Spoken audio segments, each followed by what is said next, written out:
welcome to another episode of Living with Ulcerative Colitis. I'm Maya, and today's video is going to be about making bath salts. And so, Mom and I have a company where we do all things herbs. And on a video last year in the fall, I did a video on how to make the bath soaks. I did a video on how to do the foot soaks. These are bath salts, and they're different because I made them for sensitive skin. And it's because when you have UC or an autoimmune illness that can affect your skin, it can cause sensitivities, and this can be sensitivities to scents, sensitivities to dyes that change your shampoo or your soaps different colors, which would be like a really cool, like a rich color could cause your skin to itch. We have this big bowl here, and we're gonna add some Epsom salts. And I like these bath salts more than like bath bombs because I know that there is, I know what's in this. I know how many ingredients there is, and they don't cause me to have any irritation. So, I have some gloves here because the Epsom salt is indeed a salt, and it does kind of dry out your hands, but also because I don't want to add the oils, the natural oils from my hands, from the lotion I just used, to get into the bath salts. So I just crumple all of the, What's different about bath salts and not foot soaks? The foot soaks, we use essential oils, and essential oils are great, but they are not edible. And when we were deciding to make the bath salt, we wanted something that wasn't going to cause a reaction to people's skin. And since they're not edible, we were like, well, what is? And that is when we realized that extracts are edible, and they can be used for a variety of things like soaps, and they can be used for bath products. And so this is the most familiar extract too, right? Yes, most familiar extract that people know, and this is vanilla. And then I also have a rose scent.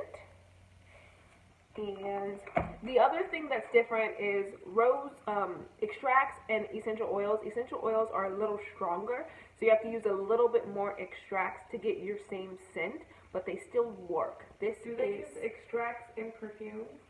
They use both.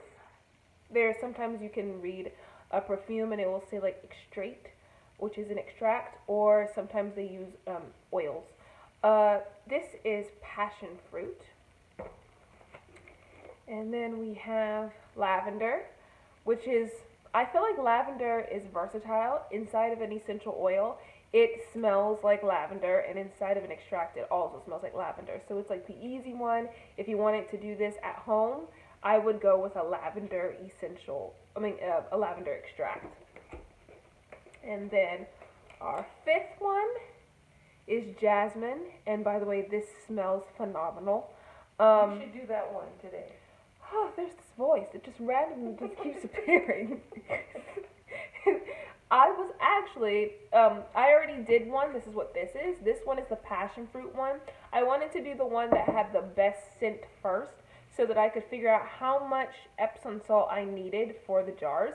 I planned to make 4, but I only have 3 here at the moment. And then I was also able to make these testers. So they're like little tubes. They're about 1 ounce. And the thing I like about these is, in the spirit of bath bombs, you can take this tube and empty it into your bath water, and then you have like your ready-made scent, your ready-made bath salts. And the salts do actually help. They can help to reduce inflammation. They can help to reduce itchiness in your skin. And they have a variety of other properties. The Epsom salt that I'm using for reference is the magnesium sulfate. I am a biology student, but I don't really know what the ESP stands for afterwards. But it is Epsom salt. There's varieties of different There's varieties of different ones. There's also, some people use pink salt in the replace of Epsom. But we're just going to go into using the jasmine. A little bit more of this. That should be good. I learned the hard way that I don't need very much for the tubes, but it does the job. Oh, the jasmine smells so nice. I saw a jasmine plant when we were at the grocery store, and I was like, Mom, they have jasmine, and I was going to buy it, and I was going to use it, and then we found out that that was the non-edible version. It was just the one that's like really pretty, and I was like, this can't be happening to me. And if you're noticing, I'm adding a lot of droplets, and I wouldn't normally add this much if this was an essential oil, but I want all of the salt to have the jasmine scent. So this part's kind of fun.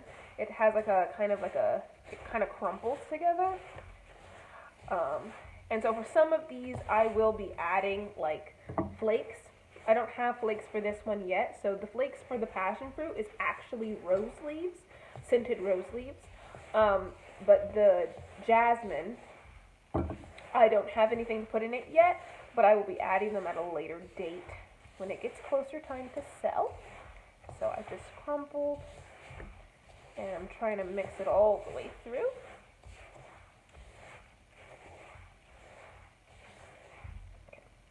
Then I'll change my glove because this one is now covered.